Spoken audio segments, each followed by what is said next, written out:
So I've had a lot of people lately purchasing property from over east, and one of their questions that they often assume is included in WA legislation is a cooling off period in their contracts. There's a few interesting points around cooling off periods. Celestine, would you like to comment on that? Sure.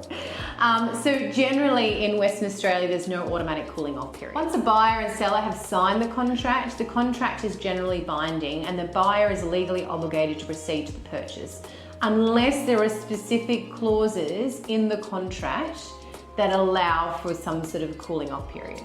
So then that just brings us to special conditions. So, you know, most sellers, obviously, if they're accepting an offer, they would prefer no cooling off or any ability to exit a contract, because obviously when they accept that contract, they lose things like time on the market and things like that. So that's why they sort of avoid any sort of cooling off.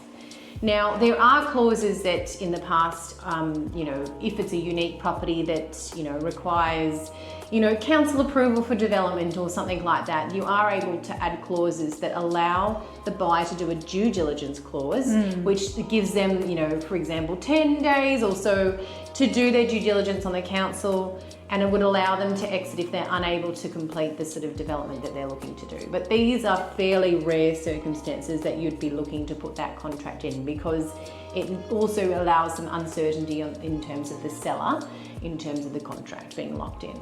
So I think the most important thing to remember is that the legislation differs from state to state.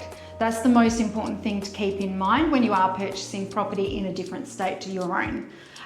We do have the Joint Form of General Conditions, which does form part of every contract that we sign. And you can get a copy of that from us if you would like to be prepared ahead of time. Happy to provide that to you for a little bit of light reading. But also just feel free to reach out to an agent, you know, they should be able to answer these questions, and you know, that's what we're here to do, is build a contract that you're comfortable with as well. So there are things to protect you as well. Absolutely. All right, thank you. Bye. Bye.